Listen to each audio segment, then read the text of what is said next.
억만장자 사모님의 파국 내가 내 집의 가정부가 되기까지. 제1화 흙먼지 속에서 시작된 나의 황금빛 꿈. 1966년의 서독 뒤셀도르프 인근의 탄광촌 루르루 지방의 하늘은 늘 낮게 내려앉아 있었다. 비가 오지 않는 날에도 공중에는 보이지 않는 검은 가루들이 떠다녔다. 19 꽃다운 나이에 파독 간호사로 선발되어 비행기에 올랐을 때만 해도 나는 그것이 내 폐와 영혼을 어떻게 갉아먹을지 알지 못했다. 가난한 충청도 시골집의 장녀였던 나에게 선택권은 없었다. 매달 고국으로 보낼 마르크와 영수증만이 내가 살아있음을 증명하는 유일한 서류였다. 독일 병원의 소독약 냄새는 코끝을 찔렀고 말이 통하지 않는 환자들의 짜증 섞인 요구는 매일 밤 나를 기숙사 침대에서 소리 죽여 울게 만들었다. 그러던 어느 날 오후 병원 복도가 소란스러워졌다. 지하 600m 갱도가 무너졌다는 소식과 함께 형체를 알 수 없는 남자들이 들것에 실려 들어왔다. 그중 유난히 처참한 모습의 남자가 내 담당 구역으로 배정되었다. 그의 이름은 김민호. 루루의 탄광 광부였다. 그는 사람이 아니었다. 콧구멍, 귓바퀴, 심지어 손톱 밑까지 시커먼 석탄 가루가 박혀 있었다. 붕대로 감싸지 않은 피부는 찰과상으로 피가 배어 나왔지만 그 피조차 검은 가루와 섞여 진흙처럼 끈적거렸다. 내가 젖은 수건을 들어 그의 얼굴을 닦아내기 시작했을 때 그는 고통 때문인지 아니면 다른 이유 때문인지 내 손목을 꽉 잡았다. 선생님, 나 살려주세요. 나 아직 돈 더 벌어야 해요. 우리 엄마, 나 없으면 굶어 죽어요. 갈라진 목소리 사이로 가래 섞인 기침이 터져나왔다. 나는 그의 손을 맞잡고 말했다. 살 거예요. 살려드릴게요. 정신 차리세요. 그날 이후 나는 민호 씨의 전담 간호사가 된 것처럼 그를 돌봤다. 교대 시간이 지나도 그의 침대 곁에서 석탄 가루를 닦아내고 상처를 소독했다. 상처가 아물어갈 무렵 우리는 병원 뒤편의 작은 벤치에서 서툰 독일어 대신 정겨운 우리말로 꿈을 나누기 시작했다. 그는 사고로 동료를 잃은 트라우마보다 가난을 더 무서워하는 사람이었다. 재활 훈련을 하며 절뚝이는 다리로 그는 내게 말했다. 수연아, 나는 이 지긋지긋한 어둠이 싫다. 저 갱도 속으로 들어갈 때마다 내 관짝으로 들어가는 기분이야. 여기서 딱 3년만 더 버티자. 마르크와 더 모아서 우리 미국으로 가자. 그곳엔 기회가 있다더라. 땅덩어리가 그렇게 넓다는데 우리 땅 한 조각 없겠어? 그의 거친 손등 위로 내 손을 겹쳤다. 독일의 겨울바람은 차가웠지만 그의 손은 화로처럼 뜨거웠다. 가서 뭘 할 건데요? 내가 물었다. 돈으로 이 세상을 찍어 누를 만큼 벌 거야. 너한테 세상에서 제일 큰 다이아몬드를 끼워주고 우리 자식들한테는 절대 이 검은 가루를 물려주지 않을 거야. 흙먼지 묻은 옷 말고 번듯한 정장 입혀서 학교 보내야지. 우리는 그 약속을 연료 삼아 매일을 지옥처럼 견뎠다. 식비를 아끼기 위해 근처 빵집에서 유통기한이 지난 딱딱한 호밀빵을 얻어다 물에 불려 먹었다. 독일 사람들은 우리를 가난한 동양의 일개미로 보았겠지만 우리의 눈빛에는 황금빛 야망이 서려 있었다. 1970년대 초 우리는 마침내 아리조나행 비행기에 몸을 실었다. 수중에 든 건 피와 땀으로 바꾼 얼마 안 되는 달러뿐이었지만 우리는 두렵지 않았다. 아리조나 북부 사람들의 발길이 닿지 않던 낡은 농장 부지. 잡초가 허리까지 오고 늪지가 질척이는 그 황무지를 민호 씨가 샀을 때 주변 한인들은 미친 짓이라며 혀를 찼다. 하지만 민호 씨는 굴하지 않았다. 낮에는 공사장 인부로 뛰고 밤에는 우리 땅으로 돌아와 손수 돌을 골라냈다. 나는 병원 야간 근무를 마친 후 잠 한숨 자지 않고 그 땅으로 달려갔다. 여보, 오늘 내가 주운 돌만 1000개야. 이 넓은 땅이 다 우리 거야. 우리는 정말 미친 듯이 일했다. 아이들이 태어났지만 그 아이들의 걸음마를 지켜볼 시간조차 아까워 땅을 일궜다. 등이 굽고 무릎 관절이 닳아 없어질 것 같은 고통 속에서도 우리는 서로를 보며 웃었다. 가난의 사슬을 끊어내는 소리가 들리는 듯 했으니까. 그렇게 20년. 마법 같은 일이 일어났다. 우리가 돌을 골라내던 그 늪지는 어느덧 아리조나 최고의 현대식 골프 연습장이 되어 있었고 부지는 수십 배로 뛰었다. 가난했던 독일의 광부와 간호사는 이제 아리조나의 거상이 되었다. 마침내 완공된 우리의 대저택. 최고급 이탈리아산 대리석 바닥에 발을 내디딜 때의 그 차가우면서도 매끄러운 감촉을 나는 평생 잊지 못한다. 거실 천장에 매달린 거대한 크리스털. 샹들리에가 내뿜는 빛은 우리가 독일 갱도에서 보았던 그 어둠을 완전히 지워버리는 듯했다. 나는 비로소 사모님이라 불렸다. 거칠었던 손은 고급 에스테틱을 통해 매끄러워졌고 시장 바닥을 전전하던 옷장에는 샤넬과 루이비통이 채워졌다. 민호 씨는 수만 달러짜리 브리오니 수트를 입고 자수성가의 아이콘으로 한인 사회의 정점에 섰다. 우리는 이제 다 이루었다고 믿었다. 독일 광산의 그 흙먼지는 이제 전설 같은 추억일 뿐이라고. 그러나 그때는 알지 못했다. 우리가 지은 이 황금빛 궁전의 밑바닥이 얼마나 약한 모래성 위에 세워졌는지. 성공이라는 이름의 화려한 디퓨저 향기 아래서 내 남편의 변심이라는 악취가 서서히 피어오르고 있었다. 제2화. 내 남편의 변심, 그리고 교회 모임의 여자. 아리조나의 대저택은 고요했다. 너무 고요해서 가끔은 거실 한가운데 놓인 거대한 괴종시계의 태엽 감기는 소리조차 천둥 소리처럼 들렸다. 부유함은 우리에게 시간이라는 선물을 주었지만 역설적으로 그 남는 시간은 남편. 민호 씨의 시선을 내가 아닌 엉뚱한 곳으로 돌리게 만들었다. 성공한 남자의 노후는 화려했다. 민호 씨는 이제 더 이상 흙 묻은 작업복을 입지 않았다. 그는 매일 아침 전담 재단사가 맞춘 실크 수트를 입고 고급 향수를 몸에 둘렀다. 독일 탄광 시절 그의 뱃속을 갉아먹던 석탄 가루는 이제 값비싼 쿠바산시가 연기로 대체되었다.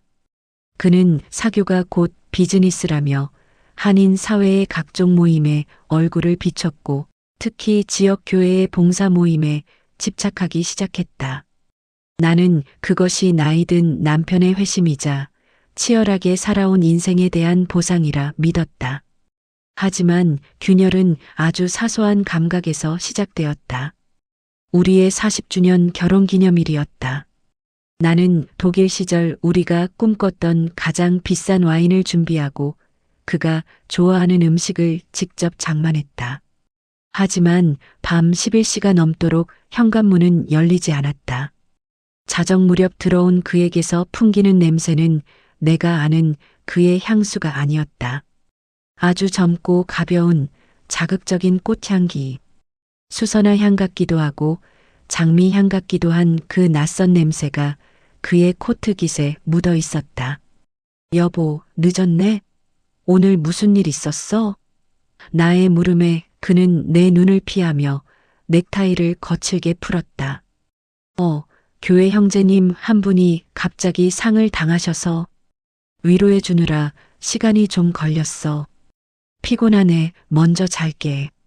그는 식탁에 차려진 음식들에는 눈길조차 주지 않고 침실로 향했다. 그날 밤 내 옆에서 잠든 남편의 등을 보며 나는 생전 처음 느껴보는 한기를 느꼈다. 40년을 함께한 사람의 등조차 낯설어질 수 있다는 사실이 공포로 다가왔다. 그 후로 그는 휴대폰을 손에서 놓지 않았다. 샤워를 할 때도 심지어 정원을 거닐 때도 휴대폰을 주머니 깊숙이 찔러 넣었다. 한 번도 걸어둔 적 없던 잠금 패턴이 그의 화면을 가로막고 있었다. 나는 의심을 지우려 기도도 해보고 스스로를 다그치기도 했다. 그럴 리 없어. 우리가 어떻게 살아왔는데. 하지만 신은 나의 간절함을 외면했다. 새벽 3시 술에 취해 골아떨어진 그의 곁에서 나는 금기를 범했다. 그의 검지를 끌어당겨 휴대폰 지문 인식을 푸는 순간 나의 세계는 소리 없이 무너져 내렸다. 화면 가득 채워진 초록색 대화창. 오윤서라는 이름의 여자와 주고받은 메시지들은 내가 평생 그에게 들어본 적 없는 달콤하고 간지러운 말들로 가득했다. 오윤서, 민호 오빠, 오늘 주신 목걸이 너무 예뻐요. 저 같은 이혼녀가 이런 과분한 사랑을 받아도 되는지. 민호 윤서 씨는 존재 자체가 내 청춘의 부활이요. 독일 광산에서 죽었던 내 심장이 당신 덕분에 다시 뛴다니까. 다음 주 화요일에 봉사 끝나고 아지트로 가겠소. 사랑해. 사랑해. 그 세 글자가 내 눈을 찔렀다. 독일의 탄광 속에서 죽어가던 그를 살려낸 것은 나였다. 그가 토해내던 검은 피를 손으로 닦아내며 밤을 지샌 것도 나였다. 그런데 이제 와서 그는 다른 여자의 품에서 청춘을 논하고 있었다. 나는 며칠 뒤 아리조나에서 가장 전망 좋은 레스토랑으로 그를 불러냈다. 화려한 야경이 내려다 보이는 창가 자리. 나는 떨리는 손으로 휴대폰 캡처 화면을 출력한 서류를 그에게 내밀었다. 눈물은 나오지 않았다. 대신 가슴속에서 잊고 살았던 석탄가루가 다시 차오르는 듯 목이 맸다. 민호 씨, 이게 다 뭐야? 오윤서, 교회 성가대 그 여자야? 그는 서류를 훑어보더니 당황하기는커녕 오히려 차갑게 식은 눈으로 나를 응시했다. 그는 와인을 한 모금 들이키고 잔인하게 입을 열었다. 수연아, 이미 본 모양인데 숨길 생각 없다. 그래, 윤서와 만나고 있어. 민호 씨, 우리가 어떻게 여기까지 왔는지 잊었어? 독일에서 당신 기침할 때마다 내가 심장을 졸였던 그 세월을 어떻게 한순간에 배신해? 나의 절규에도 그는 눈 하나 깜짝하지 않았다. 배신? 아니, 이건 보상이야. 수연아, 너는 나한테 아내가 아니야. 너는 나와 40년 동안 피땀 흘려 동업한 최고의 사업 파트너일 뿐이라고. 너를 보면 자꾸 그 지긋지긋한 독일 흙구덩이가 생각나. 너의 그 거친 손발, 간호사복 냄새. 나는 이제 그 가난한 냄새가 싫어. 윤서는 달라. 그녀는 나를 돈 많은 사장님으로만 봐줘. 그게 얼마나 편안한지 내가 알아? 사업 파트너. 그 네 글자가 내 심장을 대못처럼 박았다. 그에게 나는 사랑하는 여자가 아니라 그저 고생을 함께했던 지긋지긋한 과거의 유물이었다. 나 이혼할 거야. 재산은 법대로 분할해 줄게. 하지만 내 마음은 이미 윤서한테 가 있어. 구차하게 매달리지 마. 사모님답게 품위 있게 끝내자고. 그는 말을 마치고 자리에서 일어났다. 레스토랑의 화려한 조명 아래 남겨진 나는 억만장자의 사모님이 아니었다. 그저 남편에게 버림받고 자신의 인생을 사업으로 규정당한 늙고 초라한 여자일 뿐이었다. 그날 밤 나는 집으로 돌아와 거울 앞에 섰다. 고급 화장품으로 덧칠한 내 얼굴 위로 독일 광산의 어둠이 내려앉아 있었다. 나는 미친 듯이 웃기 시작했다. 거울 속에 내가 묻고 있었다. 이게 내가 꿈꿨던 황금빛 꿈의 끝이니? 복수는 결코 차갑게 식지 않았다. 내 가슴속 탄광의 불꽃이 다시금 타오르기 시작했다. 제3화. 가슴을 찢는 치욕, 브레이크 대신 엑셀을 밟다. 남편 민호 씨의 차가운 선언이 있은 후 대저택의 밤은 더 이상 안식처가 아니었다. 샹들리에의 빛은 날카로운 얼음 파편처럼 내 눈을 찔렀고 발에 닿는 대리석의 매끄러움은 뱀의 비늘처럼 징그러웠다. 나는 밤새 거실 소파에 앉아 어둠이 집안을 잠식하는 과정을 지켜보았다. 40년을 바쳐 일궈온 이 성벽이 사실은 남편의 변심이라는 단 한 번의 파도에 무너질 모래성이었다는 사실을 받아들이는 데는 고통스러운 시간이 필요했다. 나는 마지막으로 자존심이라는 껍데기를 내려놓기로 했다. 억만장자 사모님이라는 타이틀이 무슨 소용인가. 내 가정이 무너지고 내 인생의 동반자가 괴물이 되었는데 나는 이른 아침 민호 씨가 내 연녀 오윤서에게 사주었다는 아리조나 근교의 최고급 오피스텔로 향했다. 내 가방 안에는 은행에서 갓 찾아온 5만 달러의 현금 뭉치가 들어 있었다. 그것은 내가 독일 광산에서 그리고 아리조나의 늪지에서 손톱이 빠지도록 일하며 모았던 피와 땀의 아주 작은 조각이었다. 오윤서의 집 앞에 섰을 때 문틈 사이로 풍겨나오는 그 익숙하고도 혐오스러운 수선화 향기에 나는 구역질이 났다. 문이 열리고 내 딸뻘쯤 되어 보이는 여자가 가운만 걸친 채 나를 맞이했다. 그녀의 피부는 잡티 하나 없이 매끄러웠고 눈빛은 당돌했다. 어머, 사모님이 여긴 웬일이세요? 민호 오빠는 이미 나갔는데.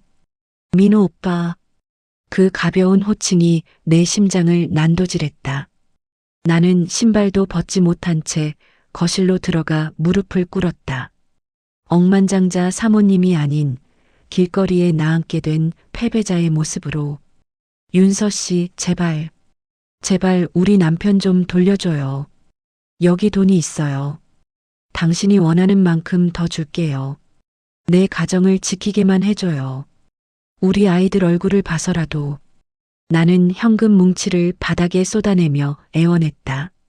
하지만 오윤서는 그 돈더미를 보며 조소 섞인 웃음을 터뜨렸다.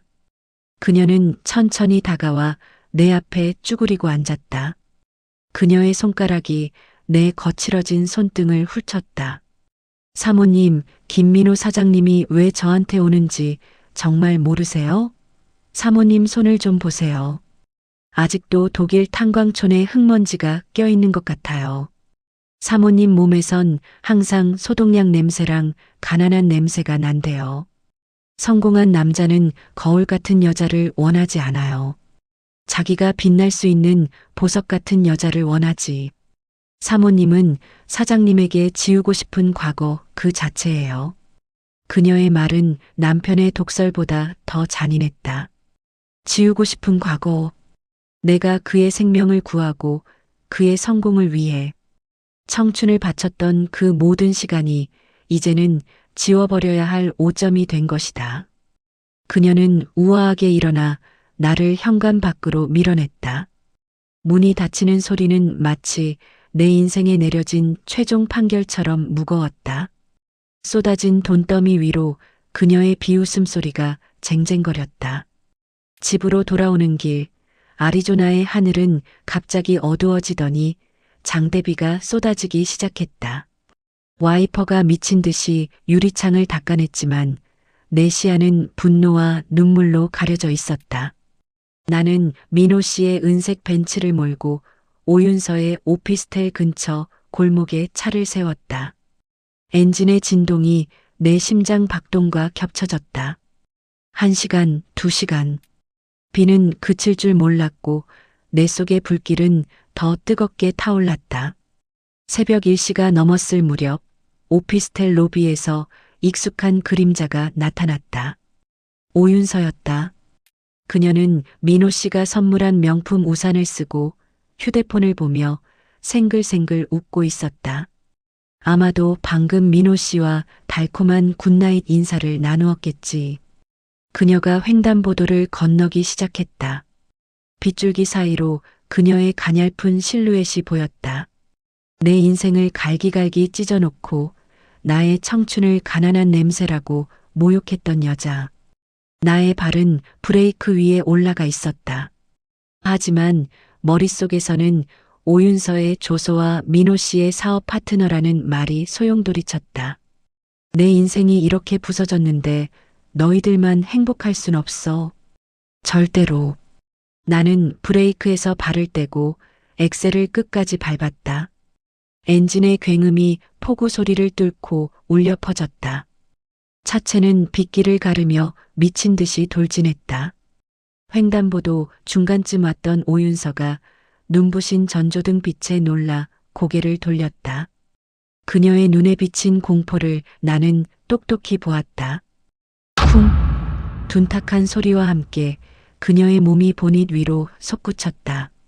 앞 유리에 거대한 거미줄 같은 금이 갔고 빗물과 함께 붉은 피가 흘러내렸다. 차는 비명을 지르며 멈춰섰다. 에어백이 터지고 자욱한 연기가 차 안을 채웠다. 나는 움직이지 않았다. 핸들을 잡은 손목에는 감각이 없었다.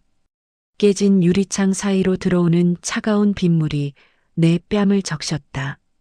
멀리서 들려오는 사이렌 소리가 꿈결처럼 아득했다. 나는 도망칠 생각도 내릴 생각도 없었다. 차 안에는 여전히 오윤서가 비웃던 그 수선화 향기가 감돌고 있었다. 나는 미친 듯이 웃기 시작했다.